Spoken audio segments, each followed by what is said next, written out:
हाँ भाई, सभी स्टूडेंट्स को मेरा नमस्कार। और आज की इस वीडियो में जो अपना टॉपिक रहने वाला है वो है भाई व्हीटस्टोन ब्रिज। कौन सा ब्रिज? Wheatstone bridge.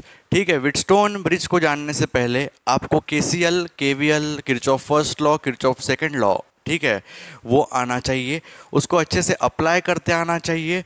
ठीक है, जो हम लोगों ने कल के लेक्चर में सीख चुके हैं। कल के लेक्चर में हम लोगों ने किरचॉफ फर्स्ट लॉ देखा, किरचॉफ सेकंड लॉ देखा, और हम लोगों ने साइन कन्वेंशन भी डिस्कस किया था कि साइन कन्वेंशन कब पॉजिटिव कब नेगेटिव, वो सारी चीज़ें हम लोग कल के लेक्चर में क्या कर चुके हैं, डिस्कस कर चुके हैं। आज का जो अपना टॉपिक है व्हीटस्टोन ब्रिज। तो सवाल ये है कि भाई ये व्हीटस्टोन ब्रिज क्या है। ठीक है, तो यहाँ पर क्या कर लो, आप एक स्क्वायर ले लो। क्या कर लो भाई? एक स्क्वायर ले लो, या फिर मैं कह सकता हूँ एक क्वाड्रिलैटरल ले लो। यहाँ पर मैं क्या करता हूँ, ये जो स्क्वायर लिया है मैंने, इसके हर साइड को एक रेजिस्टेंस से क्या कर देता हूँ भाई, रिप्लेस कर देता हूँ। क्या कर देता हूँ भाई? रिप्लेस कर देता हूँ। तो मैंने क्या किया, इस स्क्वायर के हर एक साइड को एक एक रेजिस्टेंस से क्या कर दिया, इधर रिप्लेस कर दिया। क्या कर दिया भाई? रिप्लेस कर दिया। तो रिप्लेस जैसे ही मैंने कर दिया तो मैं क्या करता हूँ, यहाँ पर जो मैंने रेजिस्टेंस से रिप्लेस किया है, इन दोनों कोनों को पकड़ के इस स्क्वायर को क्या कर दो, ऐसे पलट दो। कैसे? ऐसे क्या कर दो, पलट दो। तो जैसे ही मैंने पलटा तो ये मेरे पास सर्किट कैसे दिखेगा, ये मेरे पास सर्किट अपने पास कुछ इस तरह से अपने पास ये दिखेगा। ठीक है, फिर क्या कर दो, इस पॉइंट पे वायर लगाकर क्या कर दो, बैटरी को कनेक्ट कर दो की के साथ। तो प्लस और ये माइनस। ये जो मेरे पास रेजिस्टेंस का अरेंजमेंट है, पी क्यू अपने पास, ये आर और ये एस, ये जो मेरे पास एक रजिस्टर का अरेंजमेंट है, कितने रजिस्टर का? 4 रजिस्टर का जो मेरे पास यहाँ पर अरेंजमेंट है, जो इस स्क्वायर को पलटाने के बाद मेरे को मिला है, वही अरेंजमेंट क्या कहलाता है मेरे पास? व्हीटस्टोन ब्रिज कहलाता है। क्या कहलाता है मेरे भाई? व्हीटस्टोन ब्रिज कहलाता है। अब इसका यूज़ क्या है? देखो, यहाँ पर मेरे पास 4 रजिस्टर का क्या है, अरेंजमेंट है। अगर मेरे पास, अगर ब्रिज क्या है, बैलेंस है। अब बैलेंस कैसे होता है वो भी बताऊंगा, लेकिन अब मान लो ब्रिज क्या है, बैलेंस है। अगर ब्रिज बैलेंस है और मेरे पास यहाँ पर मुझे किसी 3 रजिस्टर की वैल्यू पता है, मैंने क्या बोला, अगर ब्रिज बैलेंस है और मेरे को यहाँ पर किसी भी 3 रजिस्टर की वैल्यू पता है, तो मैं क्या करता हूँ, यहाँ पर जो चौथा रजिस्टर बच रहा है उसकी वैल्यू को बड़े आराम से क्या कर सकता हूँ, फाइंड कर सकता हूँ। तो यहाँ पर अपने पास व्हीटस्टोन ब्रिज क्या है मेरे भाई? व्हीटस्टोन ब्रिज क्या है अपने पास? इधर व्हीटस्टोन ब्रिज यहाँ पर अपने पास क्या है, यहाँ पर लिख देता हूँ, इट इज एन अरेंजमेंट। क्या है भाई ये? It is an arrangement of 4 register. 4 register. कितने रजिस्टर मेरे भाई? 4 register. It is an arrangement of 4 register used to determine the value, used to determine the resistance of one resistors in terms of other 3 register. ठीक है, अपने पास Wheatstone bridge एक 4 register का क्या है, अरेंजमेंट है, जिसको हम किसी एक रजिस्टर की वैल्यू को फाइंड करने के लिए यूज करते हैं। कब? जब हमें इन तीनों की वैल्यू क्या हो, पता हो। मतलब अगर व्हीटस्टोन ब्रिज के केस में अगर ब्रिज कैसा है, बैलेंस है, बैलेंस कैसे होता है वो भी बताऊंगा। तो अगर बैलेंस है ब्रिज और अपने को इस ब्रिज में से, इस 4 रजिस्टर में से अपने पास 3 रजिस्टर की वैल्यू पता है, तो तीसरे की क्या कर सकते हैं, वैल्यू बड़े आराम से क्या कर सकते हैं, फाइंड कर सकते हैं। ठीक है, तो यहाँ पर जो मैंने बोला, यहाँ पर लिख देता हूँ, consider above figure,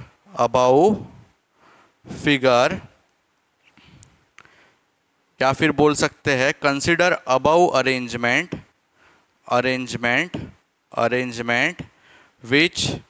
which is called as called as Wheatstone bridge. क्या बोलते हैं भाई?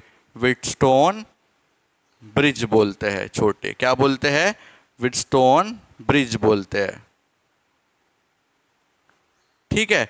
अब देखो मैं क्या करता हूँ, इसमें हर एक पॉइंट को नाम दे देता हूँ। जैसे मेरे पास ये एक पॉइंट है, इसको बोला मैंने ए, इसको बोला क्या भाई बी, इसको बोला सी, इसको बोला डी। अब पहला टास्क ये है कि मैं क्या करता हूँ, सबसे पहले की को ऑन करता हूँ। क्या करता हूँ? की को ऑन किया। ये वाली की को भी क्या कर दिया मैंने? ऑन कर दिया। जैसे ही मैंने दोनों की को ऑन किया तो बैटरी ने क्या निकाला भाई? करंट निकाला। करंट कितना निकला? I। यहाँ तक करंट कितना पहुँचा? I पहुँचा। यहाँ तक I पहुँचा, लेकिन यहाँ पर मेरे पास जंक्शन आ गया। तो आप जानते हैं जंक्शन लॉ से करंट क्या हो जाता है? जंक्शन में डिवाइड हो जाता है। यहाँ पर I आ रहा था और ये जंक्शन पे क्या हो गया मेरे पास? I1 और I2 में अपने पास क्या हो गया? टूट गया। I करंट आया और I1 और I2 में क्या हो गया? टूट गया। अगर इस पे बात करें, यहाँ तक कौन आया? I1 आया। अब गैल्वेनोमीटर से जो करंट पास होता है वो IG होता है, जिसको बोलते हैं गैल्वेनोमीटर करंट। यहाँ पर अपने पास जो करंट पास होगा वो होगा अपने पास IG। और IG जो अपने पास है इसको बोलते हैं भाई गैल्वेनोमीटर। गैल्वेनोमीटर अपने पास करंट। अब देखो इधर यहाँ पर जो IG आ रहा है ये I1 है मेरे पास, ये क्या है मेरे पास? IG। मतलब I1 में से IG इधर चला गया तो इधर कितना बचा मेरे भाई? I1 minus IG। नहीं समझे? समझाता हूँ। जैसे इसको यहाँ पर इतने ही पोर्शन को इधर रीड्रॉ करता हूँ, मेरे पास यहाँ पर ही जंक्शन को क्या कर दिया मैंने? रीड्रॉ कर दिया। जैसे मैंने आपको एग्जाम्पल दिया, इधर मेरे पास 5 एम्पियर करंट आ रहा है। मैंने बोला 5 में से 2 एम्पियर करंट भाई इधर चला गया, तो इधर कितना बचा भाई मेरे पास? इधर करंट कितना बचा मेरे पास? 5 एम्पियर माइनस 2 एम्पियर करंट इस ब्रांच में बचा। ठीक है, तो अपने पास ये वाला, तो I1 आ रहा था, I1 में से IG इधर चला गया तो इधर कितना बचा मेरे भाई? I1 minus IG। तो इस पॉइंट तक कितना करंट आएगा इस ब्रांच में? I1 minus IG। I1 minus IG। अब ध्यान से देखना, अब जैसे ही मैंने नोटिस किया यहाँ पर कौन आ रहा था? I2। यहाँ तक कौन आया? I2। यहाँ तक कौन आया? इधर से IG आया। यहाँ पर I2 और IG जंक्शन पे आ रहे हैं, फिर दोनों मिलकर चले जाएंगे तो क्या हो जाएगा? I2 plus IG। तो यहाँ पर इस ब्रांच में करंट यहाँ तक, इस पॉइंट तक कौन आया? I2 plus IG। अब यहाँ पर भी क्या आ गया मेरे पास? एक जंक्शन आ गया। तो आने वाली करंट इज इक्वल टू जाने वाली करंट। अब ये दोनों मिलकर इस ब्रांच से क्या हो जाएगी? चली जाएगी। अगर दोनों मिलकर चले जाएगी तो क्या हो जाएगा? दोनों ऐड हो जाएगा। मतलब I1 minus IG plus I2 plus IG। IG क्या हो गया? कैंसल हो गया। क्या बचा मेरे पास? I1 प्लस I2 बचा। ठीक है, अब I1 प्लस I2 इधर जा रहा है। कौन जा रहा है? I1 प्लस I2 जा रहा है। अब मैंने बोला क्या कर दो, पॉइंट ए पे जंक्शन लॉ लगा दो। क्या कर दो भाई? पॉइंट ए पे जंक्शन लॉ लगा दो। कैसे लगाते हैं जंक्शन? ऐसे लिखते हैं, बाय अप्लाइंग जंक्शन लॉ, या बोल दो या फिर KCL at point A. Point A पे क्या लगा दो भाई? KCL लगा दो। KCL क्या कहता है? आने वाली करंट इज इक्वल टू जाने वाली करंट।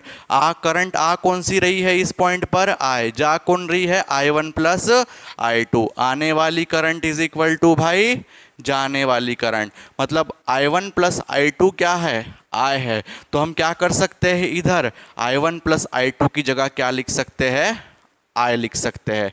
और कल के क्लास में तुम लोगों ने जान लिया था ब्रांच में करंट क्या रहता है? सेम रहता है। तो आप देख सकते हैं इस पूरे ब्रांच में करंट क्या है अपने पास? I गया था, I इधर से वापस आ गया। मतलब आने वाली करंट इज इक्वल टू मेरे भाई जाने वाली करंट। तो ये अपने पास पॉइंट ए पे हम लोगों ने कौन सा लॉ लगा दिया भाई? यहाँ पर हम लोगों ने KCL लगा दिया, जिसको जंक्शन लॉ भी कहा जाता है। अब देखो यहाँ पर मेरे पास लूप पहचानो। यहाँ पर मेरे पास 2 लूप बनेंगे, उसमें मैं क्या कर दूंगा? अब KVL लगाऊंगा। जैसे मेरे पास ए बी डी ए एक लूप हो गया, यहाँ पर मेरे पास बी सी डी बी मेरे पास एक लूप हो गया, ये वाला मेरे पास एक लूप है छोटे, और ये वाला मेरे पास क्या है, दूसरा लूप है। ठीक है, मैं क्या करता हूँ, पहले वाले लूप में केवीएल लगाता हूँ, किरचॉफ वोल्टेज लॉ लगाता हूँ। मैंने बोला बाय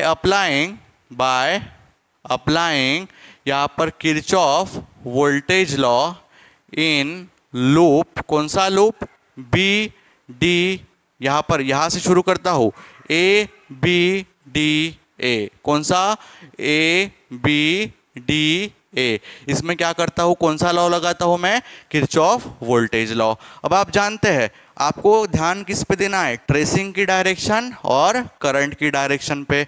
अगर मैं ऐसे आ रहा हूँ, पहले पॉइंट ए से शुरू किया, बी तक गया, बी से डी तक आया, डी से ए तक गया, तो मेरी ट्रेसिंग की डायरेक्शन ये वाली है। तो यहाँ से शुरू करता हूँ तो मैं ऐसे जाता हूँ, ऐसे ट्रेस कर रहा हूँ, तो मेरी ट्रेसिंग की डायरेक्शन ये है, और करंट की डायरेक्शन कौन सी है, ये है। जब करंट की डायरेक्शन और ट्रेसिंग की डायरेक्शन क्या कर जाए, मैच कर जाए, तो साइन कौन सा लेते हैं भाई, नेगेटिव लेते हैं। कौन सा लेते हैं, नेगेटिव लेते हैं। तो current into resistance, potential difference का लेते हैं ना किरचॉफ वोल्टेज लॉ में, तो करंट इनटू रेजिस्टेंस, साइन कौन सा, माइनस, क्योंकि डायरेक्शन क्या है, सेम है। I1 इंटू आर, मतलब आई आर होता है ना पोटेंशियल डिफरेंस, तो I1 क्या है, करंट है, रेजिस्टेंस क्या है मेरे पास इधर, P है। तो ठीक मैं यहाँ से इधर आता हूँ। अब गैल्वेनोमीटर का रेजिस्टेंस कितना है मेरे पास, G है, करंट क्या हो रही है, IG आ रही है। अब बात आती है साइन की, तो साइन मेरे पास डायरेक्शन क्या है, करंट का और ट्रेसिंग का सेम है, तो माइनस क्या हो जाएगा, IG इंटू G हो जाएगा, करंट इंटू रेजिस्टेंस। और साइन कैसा, नेगेटिव। क्यों नेगेटिव, क्योंकि ट्रेसिंग की डायरेक्शन और अपने पास करंट की डायरेक्शन मेरे पास क्या है भाई, सेम है। अब मैं ऐसे जाता हूँ तो मेरा लूप क्या हो जाएगा, कंप्लीट हो जाएगा। अब देखो पॉइंट डी और ए के बीच में मैं ऐसे ट्रेस कर रहा हूँ, तो करंट तो ऐसे आ रही है, लेकिन ट्रेस मैं इस डायरेक्शन में कर रहा हूँ, तो करंट की डायरेक्शन और ट्रेसिंग की डायरेक्शन मेरे पास इधर क्या है, अपोजिट है, तो साइन कौन सा आएगा, पॉजिटिव। और पोटेंशियल डिफरेंस अपने पास I2 इंटू आर, यहाँ पर अब क्या कर देता हूँ, plus I2 into R is equal to कितना हो जाता है भाई, 0। इस इक्वेशन को नाम देते हैं इक्वेशन नंबर 1। ये इक्वेशन कैसे आई, केवीएल लगाने पर अपने पास ये इक्वेशन आ गई। अब मैं आपसे कहता हूँ कि अब ये वाले लूप में क्या कर दो, केवीएल लगा दो। मैंने क्या कर दिया, ये वाले लूप में केवीएल लगा दिया, तो मैं बोलता हूँ by applying KVL in loop, अपने पास कौन सा loop,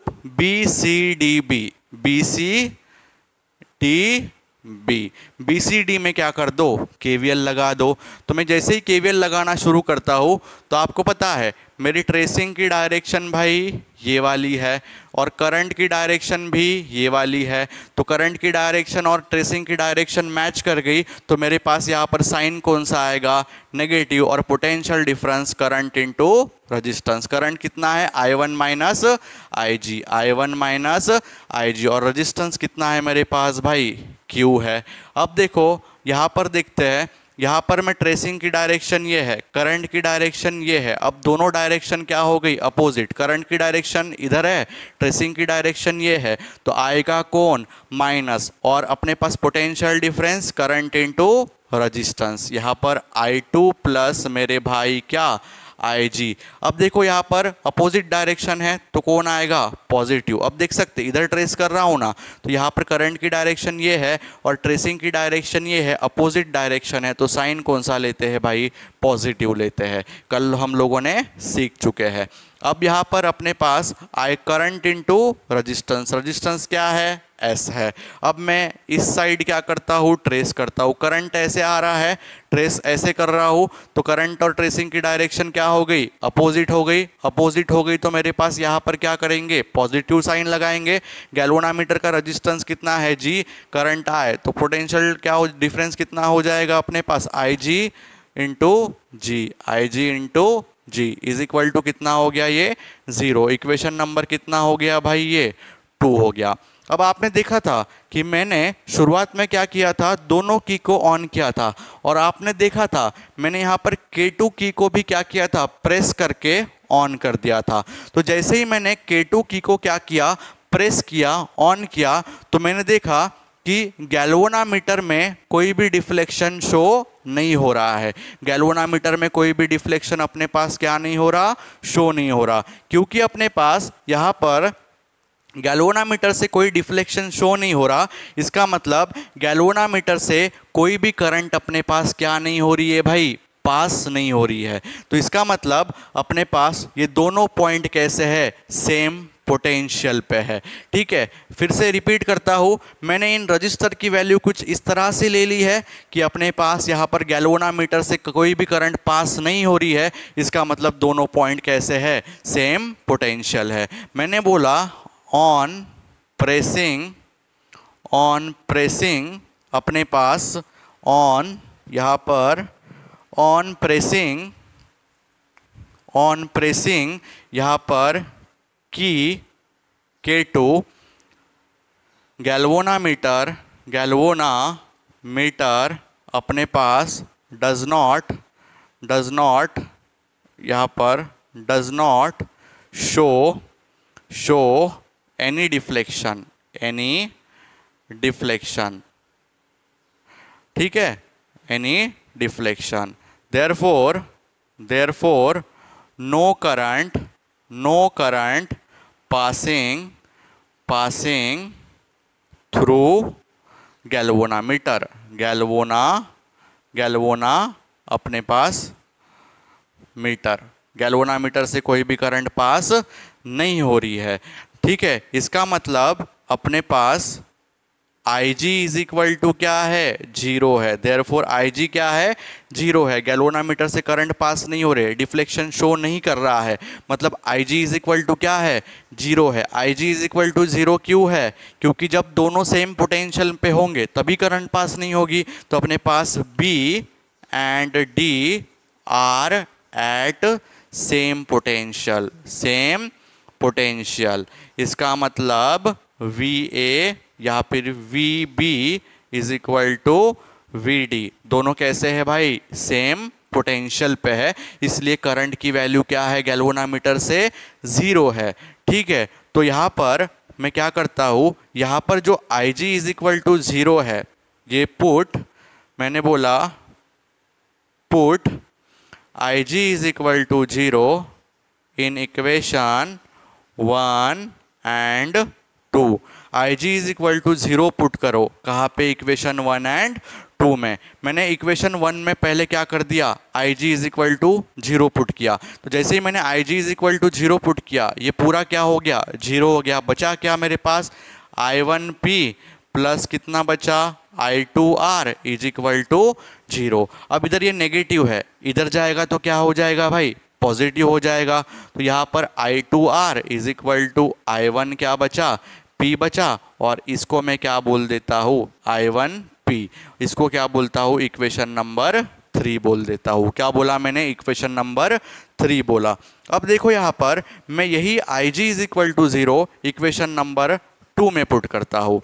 Ig is equal to zero यहाँ पे आ जाएगा, Ig is equal to zero, ये क्या हो जाएगा, पूरा ही जीरो हो जाएगा। तो अपने पास क्या बचेगा भाई, अपने पास बचेगा माइनस I1Q, ठीक है, प्लस यहाँ पर जीरो पुट करूँगा तो I2S बचेगा, I2S is equal to zero. अब देख सकते हैं इधर ये नेगेटिव है, इक्वल टू के उधर जाएगा तो पॉजिटिव, तो I2S इज इक्वल टू मेरे पास क्या हो गया, I1Q हो गया। इसको बोला मैंने इक्वेशन नंबर मेरे भाई 4। मैंने बोला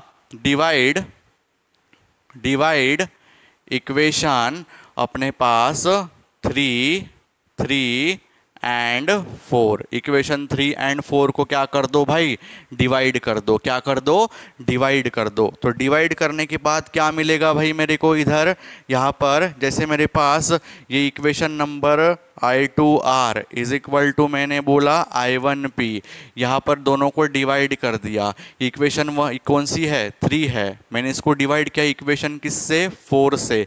तो यहाँ पर ये क्या बचा, एस। यहाँ पर I1 कितना बचा, Q। I2 cancel, I1 cancel, बचा क्या, R by S is equal to P by Q. या फिर हम इसको ऐसा भी लिख सकते हैं क्या, यहाँ पर ऐसा भी लिख सकते हैं P by Q is equal to R by S. देयरफॉर अपने पास अपने को क्या मिला, P by Q is equal to R by S.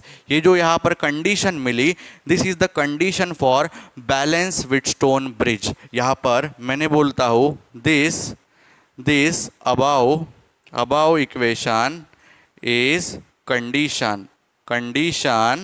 for balanced Wheatstone अपने पास ब्रिज। किसके लिए कंडीशन है ये, बैलेंस व्हिटस्टोन ब्रिज के लिए क्या है, कंडीशन है। देखो P by Q R by S, यहाँ पर P by Q R by S. अगर मेरे पास इस इक्वेशन में क्या पता चलता है, अगर ब्रिज बैलेंस है तो ये इक्वेशन है, तो यहाँ पर अगर ब्रिज बैलेंस है और मेरे को यहाँ पर इन चारों रजिस्टेंस में से किसी 3 रजिस्टेंस की वैल्यू पता है, तो मैं 4th वाले रजिस्टेंस की वैल्यू क्या कर सकता हूँ, बड़े ही आसानी से क्या कर सकता हूँ, फाइंड कर सकता हूँ। तो इसको लिख लीजिएगा। इससे रिलेटेड हम लोग क्या करते हैं, एक एग्जाम्पल करते हैं, आपका डाउट और क्लियर हो जाएगा। ठीक है, इसको लिख लो। हाँ भाई, तो अभी हम लोगों ने क्या देखा था कि व्हिटस्टोन ब्रिज के लिए हम लोगों ने क्या देखी थी भाई, बैलेंस कंडीशन देखी थी। क्या देखी थी, बैलेंस कंडीशन देखी थी। और वो क्या था, जैसे अपने पास ये क्या था, अपने पास व्हिटस्टोन ब्रिज था, जिसको रफ में बना देता हूँ ऐसे। ये क्या था, व्हिटस्टोन ब्रिज था। ये P था, ये Q था, ये R था, S था। अगर P by Q is equal to R by S आ जाए, अगर इसका रेशो और ये रेशो सेम आ जाए, मतलब this upon this is equal to this upon this क्या आ जाए, इक्वल आ जाए, तो अपने पास हम क्या बोलेंगे, अपना ब्रिज क्या है, बैलेंस है। और ब्रिज बैलेंस होगा तो क्या होगा, यहाँ पर बीच में जो गैल्वेनोमीटर है, इससे करंट कितना हो जाएगा, 0 हो जाएगा। कितना हो जाएगा, करंट 0 हो जाएगा। अब देखो आप क्या कर सकते हैं, यहाँ पर मेरे पास एक प्रॉब्लम है, और वो प्रॉब्लम क्या कहता है, calculate the current drawn from the battery in the given network. ये अपने पास एक इलेक्ट्रिकल नेटवर्क है जिसमें बहुत सारे रजिस्टर, एक बैटरी, एक की लगी है। इसने पूछा है कि बैटरी अपने पास कितना करंट निकाल रहा है। ठीक है, तो यहाँ पर इसको सॉल्व करने के लिए हम लोग यहाँ पर ओम्स लॉ लगा सकते हैं। Ohm's law V is equal to IR लगा सकते हैं। लेकिन यहाँ पर ओम्स लॉ में फॉर्मूले में सिर्फ एक ही जगह है जहाँ पर रेजिस्टेंस रख सकते हैं, मतलब एक रेजिस्टेंस की ही वैल्यू रखी जा सकती है। वो रेजिस्टेंस जो होता है वो इक्विवेलेंट रेजिस्टेंस होता है। मतलब सबसे पहले मेरे को इस केस में इक्विवेलेंट रेजिस्टेंस को क्या करना पड़ेगा, फाइंड करना पड़ेगा। तो इक्विवेलेंट रेजिस्टर को कैसे फाइंड करते हैं, सीरीज और पैरेलल में पहचान के। लेकिन यहाँ पर मुझे कुछ सीरीज में नहीं दिख रहा है और कुछ पैरेलल में नहीं दिख रहा है, लेकिन एक बात मेरे माइंड में क्लिक हो रही है कि ये जो अरेंजमेंट है कुछ सिमिलैरिटी रखता है किससे, व्हिटस्टोन ब्रिज से। तो मेरे पास क्यों ना मैं पहले ये चेक कर लूँ कि ब्रिज बैलेंस है कि नहीं है। अगर ब्रिज बैलेंस हुआ तो मेरे पास इससे करंट क्या हो जाएगी, 0 हो जाएगी। अगर इससे करंट 0 हो जाएगी तो हम क्या कर सकते हैं, ये जो ब्रांच है इसको ओपन कर सकते हैं, मतलब ये वाला रेजिस्टेंस है इसको हटा सकते हैं। सबसे पहले चेक करते हैं कि अपने पास ब्रिज बैलेंस है कि नहीं। ब्रिज बैलेंस कैसे चेक करते हैं, this upon this is equal to this upon this, मतलब R1 अपॉन यहाँ पर R1 अपॉन R5 अगर मेरे पास यहाँ पर R4 बाय R3 के इक्वल आता है तो ब्रिज क्या है, बैलेंस है। R1 की वैल्यू कितनी है भाई, यहाँ पर 1 है। R5 की कितना है, मेरे पास 2 है। R4 कितना है, 2 है। और ये कितना है, 4 है। तो यहाँ पर 2 1 जा 2 2 2 जा 4, मतलब दोनों का रेशो इक्वल आ रहा है। इसका मतलब ब्रिज कैसा है, ब्रिज इज बैलेंस। ब्रिज कैसा है, अपने पास बैलेंस है। अब ब्रिज बैलेंस है तो यहाँ पर इसमें से करंट कितना हो जाएगा भाई, 0। करंट 0 मतलब इसको क्या कर सकते हैं हम लोग, हटा सकते हैं। इस रेजिस्टेंस को क्या कर सकते हैं, हटा सकते हैं, क्योंकि पूरी की पूरी ब्रांच में क्या हो गया, करंट 0 हो गया। करंट 0 क्यों हो गया, क्योंकि ब्रिज क्या दिखा रहा है, बैलेंस दिखा रहा है। तो क्योंकि ब्रिज बैलेंस है, अब इसको फर्दर कैसे सॉल्व करेंगे। अब देखो ये आपको अरेंजमेंट दिख रहा है, अब इसको क्या कर दो, खींच के सीधा कर दो। जैसे ही मैं इसको खींच के सीधा करता हूँ तो यहाँ पर ये कुछ, ये जो सर्किट है ये कुछ ऐसा नज़र आएगा मेरे को। ये सर्किट है अपने पास कुछ इस तरह से क्या हो जाएगा भाई, कन्वर्ट हो जाएगा। सर्किट मेरे पास क्या हो गया, इस तरह से कन्वर्ट हो गया। यहाँ पर प्लस, ये अपने पास माइनस, 4 वोल्ट की बैटरी, इधर की लगा दी भाई, क्या लगा दी, की लगा दी, और अपने पास ये हो गया। ये रजिस्टेंस अपने पास R1 कितना, 1 ओम, ये अपने पास R5 कितना, 2 ओम, यहाँ पर अपने पास R4 कितना है भाई, 2 ओम है, और यहाँ पर R3 कितना है, 4 ओम है। अब देख सकते हैं मैंने क्या कर दिया, यहाँ पर इसको खींच के सीधा कर दिया। जैसे ही मैंने इसको खींच के सीधा कर दिया तो ये इसमें क्या हो गया, कन्वर्ट हो गया। अब इसमें आप पहचान सकते हैं कि कौन सा पैरेलल में है, कौन सा सीरीज में है। अब देखो यहाँ पर अगर इसका इक्विवेलेंट ड्रॉ करूँ, जैसे मेरे पास ये क्या है, दो मेरे पास सीरीज में है, तो सीरीज में इक्विवेलेंट रेजिस्टेंस मतलब दोनों को हटा के एक रेजिस्टेंस लगाना चाहूँ तो दोनों की रेजिस्टेंस की वैल्यू को हटा के एक वैल्यू का रेजिस्टेंस लगा सकता हूँ। 1 + 2 कितना होता है, 3 ओम। मतलब इसको हटा के मैं यहाँ पर डायरेक्टली क्या कर सकता हूँ, एक 3 ओम का क्या कर सकता हूँ, रेजिस्टेंस लगा सकता हूँ। जैसे देखो यहाँ पर अपने पास यहाँ पर 2 है, दोनों कैसे सीरीज में है, तो दोनों को हटा के यहाँ पर कितने ओम का था, 4 ओम का, 4 + 2 6 ओम, तो दोनों को हटा के एक क्या कर दिया, 6 ओम का रेजिस्टेंस मैंने लगा दिया। अब देखो दोनों कैसे आ गए मेरे पास, पैरेलल में, तो पैरेलली क्या कर दो, सॉल्व कर दो। जब मैं पैरेलली सॉल्व करूंगा तो दोनों की जगह क्या आ जाएगा, एक रेजिस्टेंस आ जाएगा। इसको R1 बोला, इसको R2 बोला, तो पैरेलल का formula R1 R2 divided by R1 + R2। तो दोनों को हटा के क्या कर सकते हैं, एक रेजिस्टेंस लगा सकते हैं। तो दोनों को हटाया, एक रेजिस्टेंस लगा दिया। उसकी वैल्यू क्या है अपने पास, R1 R2, R1 + R2। कितना था R1, 6, R2 कितना था, 3, और ये कितना था, 6 + 3 कितना हो जाएगा, 18/9, 9 1 = 9, 9 2 = 18, अपने पास 2। तो R इक्विवेलेंट कितना आया, 2 ओम। मतलब यहाँ पर हम क्या कर सकते हैं, 2 ओम का रेजिस्टेंस लगा सकते हैं। अब यहाँ पर क्या करो, from Ohm's law, from Ohm's law. Ohm's law क्या कहता है, ओम्स लॉ कहता है V = IR। क्या पूछा है, करंट पूछा है ना, करंट पूछा है, तो I = क्या हो जाएगा, V/R हो जाएगा। तो I = वोल्टेज कितना है भाई, 4 है, R कितना है, 2 ओम है, तो कितना हो जाएगा ये, 2 एम्पियर। तो बैटरी से करंट कितना निकल रहा है छोटे, 2 एम्पियर। बैटरी से करंट कितना निकल रहा है, 2 एम्पियर। इसका मतलब ब्रिज बैलेंस का एक एप्लीकेशन भी है कि आप कॉम्प्लिकेटेड नेटवर्क को क्या कर सकते हैं, एक अपने पास एक सिंपल नेटवर्क में कन्वर्ट कर सकते हैं। ताकि ब्रिज बैलेंस है तो बीच वाला क्या हो गया, अपने पास हट गया, तो अपने पास क्या मिल गया अपने को, ये अपने पास करंट मिल गया जो अपने को निकालने को बोला था। तो ये अपने पास क्या है, व्हीटस्टोन ब्रिज। व्हीटस्टोन ब्रिज का बैलेंस कंडीशन क्या है, P/Q = R/S। मतलब अगर दोनों का रेशो क्या आ जाए, सेम आ जाए, मतलब this/this = this/this सेम आ जाए, तो बीच वाला हट जाता है और गैल्वेनोमीटर से करंट या फिर बीच वाले जो ब्रांच है उससे करंट कितना हो जाता है, 0 हो जाता है। तो दिस इज अपने पास व्हीटस्टोन ब्रिज। क्या है ये भाई, व्हीटस्टोन ब्रिज है, इसको लिख लो।